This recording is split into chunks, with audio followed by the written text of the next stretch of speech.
નેપાળમાં જે ભારે પૂરની પરિસ્થિતિ ઊભી થયેલ છે તેને ધ્યાનમાં રાખી અને જામનગર જિલ્લામાંથી કોઈ પણ ટુરિસ્ટ નેપાળના આ પૂરની પરિસ્થિતિમાં ફસાયા છે કે નહીં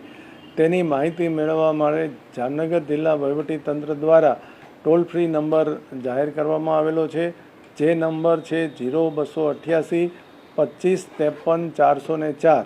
તો આ નંબરની પ્રસિદ્ધિ તમામ સોશિયલ મીડિયાના માધ્યમોથી કરવામાં આવેલી છે। જામનગર જિલ્લા વહીવટીતંત્ર વતી જામનગરના નાગરિકોને હું અપીલ કરું છું કે તેમના કોઈ પણ રિલેટિવ નેપાળની પૂરની પરિસ્થિતિમાં ફસાયા હોય તો તુરંત આ નંબર ઉપર અમને જાણ કરશો, જેથી કરીને અમે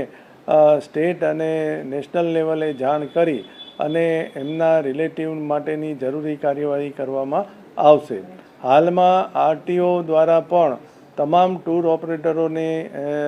પૂછી અને માહિતી મેળવવામાં આવેલી છે કે જામનગર જિલ્લામાંથી કોઈ પણ પ્રવાસી બસ નેપાળના પ્રવાસે ગયેલી નથી અને જે ટોલ ફ્રી નંબર જાહેર કરવામાં આવેલો છે તેમાં પણ હજુ સુધી કોઈ પણ નાગરિક દ્વારા આ પ્રકારની રજૂઆત કરવામાં આવેલી નથી। કોઈ પણ નાગરિક દ્વારા આ પ્રકારની રજૂઆત કરવામાં આવે, વહીવટીતંત્ર દ્વારા તેને મદદ કરવા માટેની તમામ કાર્યવાહી કરવામાં આવશે।